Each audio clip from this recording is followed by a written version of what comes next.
Yeah, so okay, so the first question is the subjunctive the one with the two clauses, the main and the dependent clause? And the answer is yes, but the follow-up to that is the indicative also does that. The indicative can have multiple clauses, and so that's a really good question. So let me show you why I'm saying yes to that, but also having like a sort of follow-up with that. So we're gonna, the first example A is gonna be an example with the subjunctive using two clauses. Example B is going to be an example with the indicative using two clauses. And again, you can have multiple clauses. I'm just, for the sake of the explanation, we're just doing two clauses. And so the first one is a use of the subjunctive. The second one is a use of the indicative.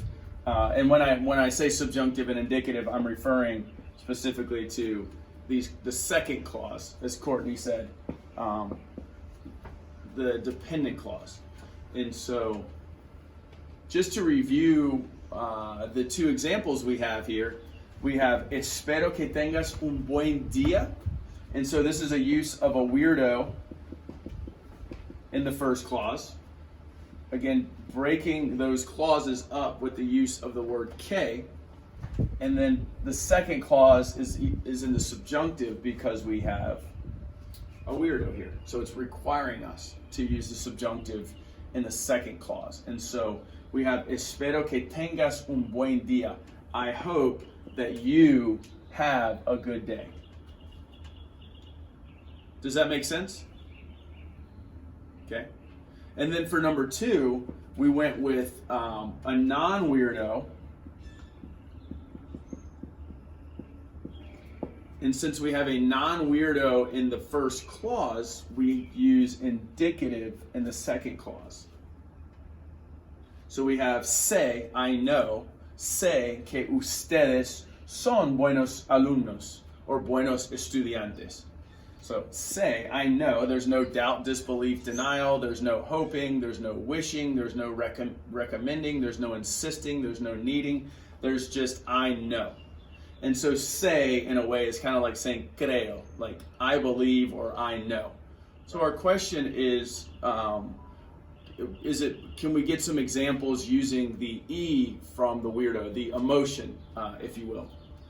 And so these are going to be examples of verbs that would fall under the E category of weirdo, which would be emotion. So we have here, tememos que hoy llueva por la tarde.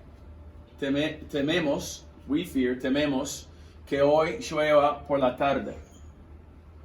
And then as you guys can see, we have llover, the verb to rain, in the subjunctive.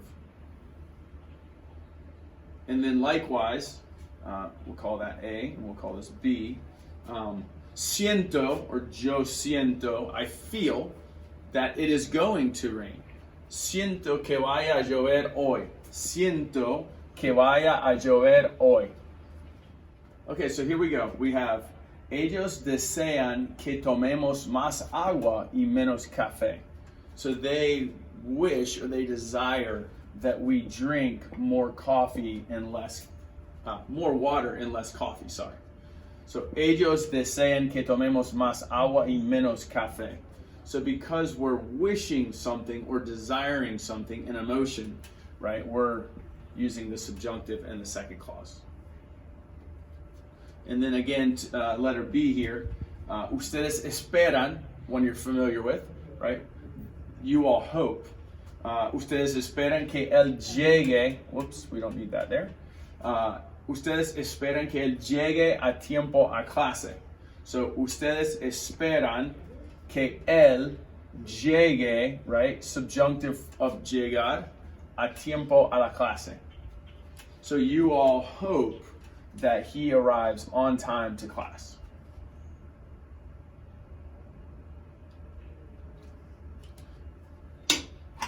So just as a walkthrough, one more time, for the sake of repetition.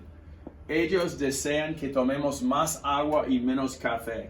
Desean being a weirdo, desire or wish, requiring subjunctive in the second clause. Tomemos, which is tomar in the nosotros subjunctive.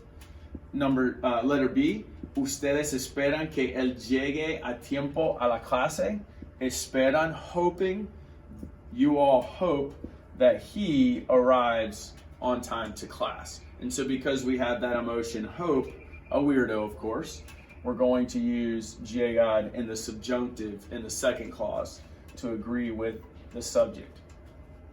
So the original question was, does K have to always be the word that breaks up the clauses? Or is K the only option that breaks up the clauses? And the answer is that K can be used and is used quite often, but it's not the only way. And there are times where you don't need K or anything else to formally, quote unquote, break up the two clauses, the main and the dependent clause. And so with this question, I'm giving you three different examples of how it can be done. Three of many, right? And we may have a different lesson on all the different ways we can do this. So, but for the sake of today, for the sake of sort of the present subjunctive introduction, here's three examples. Letter A is ojalá vayan a la playa hoy. Ojalá vayan a la playa hoy. Notice that when we use ojalá, which is the O of the weirdo, you don't have to use K. In fact, it's optional. And so here I'm using it without K. And so when you use ojalá by itself without K, you then follow, when you follow it with a verb, that verb will be automatically in the subjunctive. So this is an example of using the subjunctive without K. Ojalá vayan a la playa hoy. And again, I put K here in parentheses because it is optional. You could very well say ojalá que vayan a la playa hoy, but with ojalá you don't have to use K. So again, a use of the subjunctive without K. So letter B is, of course, using K sort of in and of itself, by itself. Espero que vayan a la playa hoy. I hope that you all go to the beach today. Espero que, right? Clause 1, clause 2. Vayan a la playa hoy. So again, you see that K by itself is the one breaking up the clauses. So letter C is going to use this to break it up. And so anytime you want to say para qué or so, right, in a sense, or so that, right, to be even more specific, so that, you're going to automatically use the subjunctive in the second clause. So when you want to use the expression, if you will, para qué, so that, you're going to use the subjunctive in the second clause. So again, this is a use of K with another word. So a different package, if you will, to break up clause 1 and clause 2. So let's read it. Vamos a estudiar por la mañana para que podamos ir a la playa hoy. We're going to study in the morning so that we can go to the beach today. Vamos a estudiar por la mañana para que podamos ir a la playa hoy. And so these are just three ways that we can use subjunctive and use K, or use a combination of K and, for all intents and purposes, a preposition, and then use the subjunctive in a sentence without K.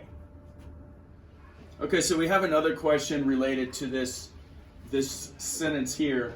I rewrote it so that we could break it down even more. The question is, what verb in the first clause, the first part of the sentence, is the one that's requiring us to use the subjunctive in the second clause? In other words, where's the weirdo in the first clause? And the answer is there isn't one. And the reason for that is when you use the combination of words para que, no matter what is coming before it is irrelevant. When you want to use para que and then follow it up with any verb, you will automatically use the subjunctive, irrespective of what is in the first part of this sentence. And so we have vamos a estudiar por la mañana para que podamos ir a la playa hoy. And so this sort of moves us away from this fixed weirdo equals subjunctive and starts to use these, as Courtney would call them, pivot words. But these are what will break up the clauses. And in some cases, like para que, another one is antes de que, for example, these, irrespective of what's coming before, weirdo or not, is going to obligate you just by simply using this.